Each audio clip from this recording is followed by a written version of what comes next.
میں وہ واحد بندہ ہوں جس نے بنی گالا کا دروازہ توڑا، خان صاحب کے پاس اندر گیا ٹیم لے کر، اور جب خان صاحب کو جا کے ہمیں سچ بتایا کہ یا اگر آپ نے ان سے اطاعت کر لیا تو ہمیں بتا دو تاکہ ہم اس گجرات شہر سے چھپ جائیں، کتے کی موت ہم بست ہو کے نہ رہے، ہم عزت سے وہاں پر رہیں۔ انہوں نے کہا نہیں ایسے نہیں ہوگا، ایسے کبھی نہیں ہوگا، ایسے ہوگا ہی نہیں، میرٹ ہوگا۔ میں نے کہا کب میرٹ ہوگا؟ 2-3 دن میں ہو جائے گا، 2-3 دن میں یہ اطاعت ہو گیا۔ چودھری سالک صاحب نے مسلم لیگ کاف نے نون لیگ ختم کر دی ہے، چودھری پرویز علی خاندان نے پی ٹی ختم کر دی ہے۔ تحریک انصاف میں شجاعت صاحب تھے، وجاز صاحب تھے، پرویز علی صاحب تھے، یہ سارے تحریک انصاف میں تھے۔ اس میں سے 2 بندے اگر چھوڑ کے چلے گئے ہیں، اپنی کاف جا کے انہوں نے بحال کر لی ہے، تو ادارے ان کے ساتھ ہیں اور ان کو پروموٹ کرنے کے لیے دن رات کوشاں ہیں۔ ساتھ کھڑے ہو کے اگر آپ کھلا رہے ہیں تو کب تک یہ لوگ بیساکھیوں کے سارے چلتے رہیں گے؟ کوئی ایک پارٹی دعوے دار نہیں ہے کہ میرے پاس کرپشن فری بندے ہیں، یہی مافیا ڈھونڈ کے لاتے ہیں اور اپنے ملک کا ستیہ ناش کرواتے ہیں ان سے۔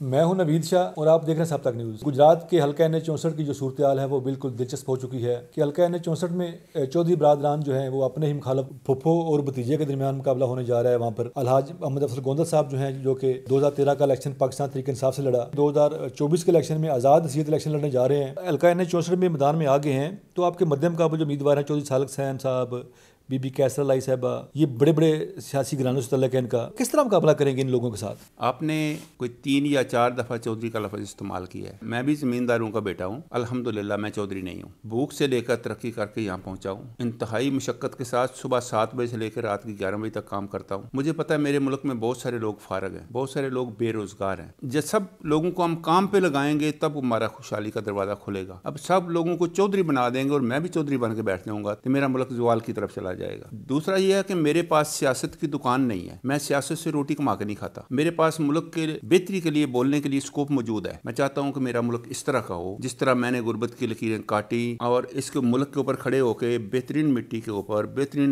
لوگوں کے اندر نظم اور نظام کے بغیر ملک کے اندر رہتے ہوئے چاروں طرف چودراٹوں کی لائنیں لگی ہوئی ہیں، لیکن میں نے مزدوری کر کے اس ملک کے اوپر گرو کیا ہے۔ اس ملک کی مٹی نے مجھے ہیرو بنایا ہے۔ میرا کلچر ہے رزق حلال۔ رزق حلال 2 لفظ ہیں، ایک محنت، ایک ایمانداری، تیسرا لفظ اس کے ساتھ جس میں استحصال نہ ہو، کسی سے چھینی ہوئی نہ ہو۔ اگر میرا بھی کلچر وہی ہوتا کہ میں سیاست سے روٹی کماتا ہوتا تو میری بھی شکل وہی ہونی تھی جو آج پوری مارکیٹ کے اندر موجود ہے۔ میں نے اپنی ذاتی ترقی کی ہے۔ میں چاہتا ہوں کہ میرے ملک میں کولیکٹیو ترقی ہو، ساری دنیا اس طرح ترقی کرے۔ میرے ملک کے بچے یہاں سے دوڑ کر ڈنکیاں لگا کے جا کے کشتیوں میں نہ ڈوبیں، بارڈروں سے بھاگ کے نہ جائیں، کالجوں یونیورسٹیوں سے بھاگ کے نہ جائیں، ان کا مستقبل تاریک نہ ہو۔ میرے مڈل ایسٹ کے مزدور اور کاریگر مڈل ایسٹ میں جا کے صرف 15,000 روپے کی تنخواہ کے فرق سے کام نہ کریں۔ سب کچھ ہمارے پاس موجود ہے، لیکن ہمارے پاس روٹی کیوں نہیں ہے؟ یہ سوالیہ نشان ہے میرا کہ کیونکہ جتنے لوگ باری باری بن کے سیاست کو دکان بناتے رہے، پیسے لوٹتے رہے، لوٹ کے پھر لوگوں کے اوپر انویسٹ کرتے رہے، لوگوں کو پیسے کھلا کے پھر ان سے ووٹ لیتے رہے، لوگ بیچارے اتنے غریب ہو گئے ہیں کہ لوگوں کو شعور نام کی کوئی چیز نہیں رہی ہے، نہ ان کے پاس انصاف رہا ہے، نہ صحت رہی ہے، نہ تعلیم رہی ہے، نہ تربیت رہی ہے۔ قدرتی وسائل ان کے رل گئے ہیں، پروجیکٹس کے اوپر لگے نہیں ہیں، کام کو انہوں نے کیا نہیں، فراغت والی قوم پوری بنا دی گئی ہے۔ میں چاہتا ہوں کہ اس قوم کو کام پہ لگایا جائے، خاص کر جو گجرات کا علاقہ ہے جس میں ہر طرف چودراٹیں چھائی ہوئی ہیں۔ شریعت کے مطابق غیرت کھا کے مڑ جانا چاہیے اور اپنے اس خوبصورت جنت جیسے ملک کو سنبھالنا چاہیے۔ اور مڈل ایسٹ میں جانے والا آپ کا جتنا مزدور ہے یا کاریگر ہے صرف 15,000 روپے کے فرق پہ جاتا ہے۔ اس کے بچے کیا ہوتا ہے، پیچھے بیٹی بھی رول جاتی ہے، بیٹا بھی رول جاتا ہے، اور بیوی اس کی بڑی ذلت کی زندگی گزارتی ہے۔ 15,000 روپے کے فرق کے اوپر بال سفید کر کے واپس آتا ہے، گھر میں آتا ہے تو ڈپریشن کی موت مر جاتا ہے۔ ہر بندہ پاکستان سے بھاگنا چاہتا ہے، خواہ وہ سرمایہ کار ہے، خواہ وہ سرمایہ دار ہے، خواہ وہ غریب ہے، خواہ وہ اسٹوڈنٹ ہے، خواہ وہ مزدور ہے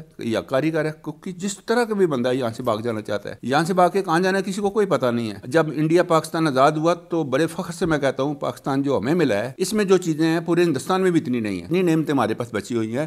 وہ اتنا مینیجریل کولیپس ہے، اتنے لوٹنے والے لوگ ہیں، اس کو لوٹ لوٹ کے کوئی نظام بننے ہی نہیں دیتے۔ اور مجھے دکھ سے کہنا پڑتا ہے کہ پاکستان کی جتنی سیاسی پارٹیاں ہیں کوئی ایک پارٹی دعوے دار نہیں ہے کہ میرے پاس کرپشن فری بندے ہیں، یہی مافیا ڈھونڈ کے لاتے ہیں اور اپنے ملک کا ستیہ ناش کرواتے ہیں ان سے، اور اس کے بعد پھر سزائیں خود کاٹتے ہیں، اس کی صفائیاں خود دیتے دیتے مر جاتے ہیں۔ ادارے لگ بیٹھے ہوئے ہیں، سیاستدان لگ بیٹھے ہوئے ہیں، سول سوسائٹی لگ بیٹھی ہوئی ہے، ٹیکنوکریٹ لگ بیٹھے ہوئے ہیں، سب کو کسی ایک گول میں اس کے اوپر بیٹھ کے اس ملک کو اس بحران سے نکالنے کی اس وقت ضرورت ہے۔ آپ نے بزنس میں پورے پاکستان میں نہیں پوری دنیا میں اپنا نام پیدا کیا، گوندل گروپ آف انڈسٹری، جس طرح آپ نے بزنس میں اپنا نام پیدا کیا، اس طرح سیاست میں آپ کیوں نہیں نام پیدا کر سکتے؟ سیاست کا ایک کلچر جو پاکستان کے اندر اب پروموٹ ہوا ہے، پہلے تو عرصہ دراز سے یہی پروموٹ ہوتا ہے، اب بھی یہ پروموٹ ہوا ہے۔ یہ کہتے ہیں کہ حرام کی روزی ہو، بہت زیادہ بانٹیں، الیکشن کے اوپر بہت زیادہ اشتہار لگائیں، بہت زیادہ کپڑے ٹانگیں، کسی کو کپڑا پہننے کے لیے نہ ملے پھر بھی اتنے کپڑے کھمبوں کے ساتھ ٹانگ دیں، اتنے پیسے لگا کے لوگوں کو اندھا کر دیں کہ لوگوں کو پتہ لگے کہ یہ ایک ہی بندہ ہے، دوسرا کو بندہ شہر میں نہیں ہے، ایک بندہ دوسرا ہے، اس کے سامنے حلال کی روزی کمانے والا ہے، وہ پیسے خرچ تو کر سکتا ہے، پیسے روڑ تو نہیں سکتا نا۔ کا سیاست دکان ہے، سیاست کاروبار ہے، وہاں سے کماتے ہیں، پھر جمع کرتے ہیں، پھر ملٹیپل کرتے ہیں، اس کو جو لگائے ہوئے کو اپنے منافع لگ رکھتے ہیں، اس کو ملٹیپل کر کے پھر فنانس کرتے ہیں، پھر نسل در نسل موروثی سیاست ان کی ہوتی ہے، وہ اس کو چھائے رہتے ہیں، ان سے نکلتے نہیں ہیں، ریلیف نہیں ملتی ان کو، پھر جماعتیں آتی ہیں مجبور ہو کے ان لوگوں کو اکوموڈیٹ کرتی ہیں، ان کو ساتھ لگاتی ہیں، اور ان کا استحصال کا نظام جاری رہتا ہے، اور لوگوں کے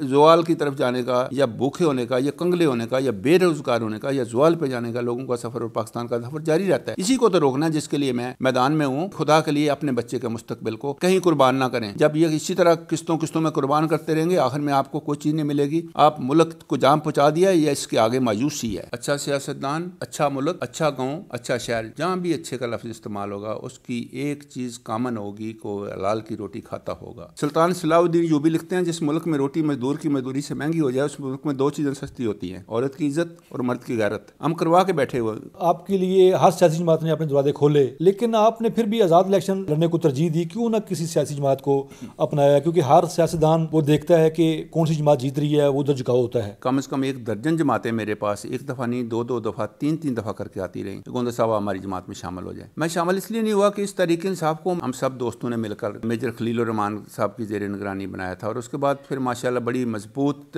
تحریک و جماعت ہوئی۔ جب 2013 کے الیکشن لڑے ہم نے، یہ مافیا کو اور ایلیٹ کو پتہ لگ گیا تھا کہ اب نیکسٹ ٹائم ہماری ہار ہونی ہے۔ انہوں نے کسی بھی طرح فول سے کسی طرح سے اس جماعت کو ہائی چیک کیا، اس کے بعد ایک دفعہ ٹکٹ لی، پھر دوسری دفعہ لی، پھر تیسری دفعہ لی، لیکن الحمدللہ ہم آج بھی خان صاحب بھی اس جماعت کو چھوڑ کے چلے جائیں گے نا، تو جو تحریک کی بنیادی روح ہے نا اس کے ساتھ ہم آخر تک کھڑے ہوئے ہیں۔ خان صاحب جب کیو سے علاق کر رہے تھے تو میں نے گجرات GTS چوک کے اوپر کھڑے ہو کر، میرے پاس کچھ 40-50 ہزار بندوں کو بات سنانے والا اسپیکر کا نظام تھا، میں نے کہا تھا خان صاحب کیو سے علاق کرو گے تو ہم آپ کے دروازے پہ آ کے بیٹھیں گے۔ میں وہ واحد بندہ ہوں جس نے بنی گالا کا دروازہ توڑا، خان صاحب کے پاس اندر گیا ٹیم لے کر، علیم خان ہمارے آگے بھاگا، جہانگیر خان ترین آپ ہمارے آگے بھاگا، اور جب خان صاحب کو جا کے ہمیں سچ بتایا کہ یا اگر آپ نے ان سے اطاعت کر لیا تو ہمیں بتا دو تاکہ ہم اس گجرات شہر سے چھپ جائیں کچھ عرصہ تک، 2-3 مہینے تک، تاکہ کتے کی موت ہم بست ہو کے نہ رہیں، ہم عزت سے وہاں پر رہیں۔ انہوں نے کہا نہیں ایسے نہیں ہوگا، ایسے کبھی نہیں ہوگا، ایسے ہوگا ہی نہیں، میرٹ ہوگا۔ میں نے کہا میں سلوٹ کرتا ہوں آپ کے میرٹ کو، کب میرٹ ہوگا؟ 2-3 دن میں ہو جائے گا۔ 2-3 دن میں یہ اطاعت ہو گیا۔ اس کے بعد ہم نے وہ میسج سارا اپنا کنوے کر دیا۔ آج میں بڑے فخر سے کہتا ہوں جو میں نے اس وقت کلیئر کیا تھا کہ اس سے اطاعت کر کے آپ کو کچھ فائدہ نہیں ہوگا، نقصان ہوگا، آج بھی خان صاحب کو اگر نقصان ہوا ہے، اس طرح کی پارٹیوں سے نقصان ہوا ہے جنہوں نے PTI کی کاز کے مطابق کام نہیں کیا، ہم آج بھی PTI کے لیے کام کرنے کے لیے تیار ہیں، لیکن پاکستان تحریک انصاف کی روح واپس آئے، جس روح کے ساتھ ہم نے کام کیا ہے۔ یہ جو مافیا کو پروموشن والا کام ہے، یوتھ ہے، ISF ہے، جو بچے شہید ہو گئے ہیں یا قتل ہو گئے ہیں، جو بچے ملک کو چھوڑ کر بھاگ گئے ہیں، یا بچے جو ڈنکیاں لگا کے بھاگ گئے ہیں، جو بچے کالجوں یونیورسٹیوں سے بھاگ گئے ہیں، ان کے بیچاری تعلیمی نظام ان کا ڈسٹرب ہوا ہے۔ اگر میں بشیر ہوتا خان صاحب کا تو میں نے کبھی ایسے نہیں جانے دینا تھا، کبھی میں نے مورچہ جان نہیں ہونا تھا دینے داروں کے ساتھ، میں نے داروں کے ساتھ ان کی شفقت رکھ کے میرٹ کے اوپر خان صاحب کو آگے لے کے جانا تھا۔ خان صاحب کا اگر فیلر ہے تو ڈپلومیٹک فیلر ہے۔ PTI کے بندے ناراض ہوں میں تب بھی کہتا ہوں، میرے سے راضی ہوں تب بھی میں کہتا ہوں، ان کے پاس 4 ایسے بندے ہونے چاہیے تھے، 2 بندے جا کے امریکہ سے ڈیل کریں، 2 پاکستان کی آرمی سے ڈیل کریں، خان کو ہیرو رکھ کے صاف ستھرا رکھ کے اسی طرح اس کو ملک کی ترقی کے لیے استعمال کریں۔ جب اس کو یونیورسلی ہر معاذ پہ لڑنے کے لیے چھوڑ دیا گیا، فواد چودھری جیسے بندے، اور میں کتنے نام لوں، جو اپنے ایجنڈے کے اوپر کام کر رہے تھے، انہوں نے آ کے تحریک انصاف کو کتنا کمزور کیا ہے۔ میرے شہر کے لوگ بھی ہیں، بعض شہروں کے لوگ بھی ہیں، لیکن میں پھر بھی آج تک اگر PTI کے ساتھ کھڑا ہوا ہوں تو میرا ضمیر اور میری غیرت دیکھیں اور اپنے نظام کو دیکھیں کہ کس حد تک ہم نے کتنا فول کھیل کر خان صاحب کو کتنا کمزور کر دیا ہے، اپنی کاز کے اوپر کتنے داغ لگوائے ہیں ہم نے۔ سلیکشن آف ٹیم اچھی ہوتی، ٹریننگ آف ٹیم اچھی ہوتی، یوٹیلائزیشن آف ٹیم اچھی ہوتی، ہمارا سکور اچھا ہوتا، آج ہم اس طرح کی مشکلات کا شکار نہ ہوتے۔ آپ حلقہ 64 سے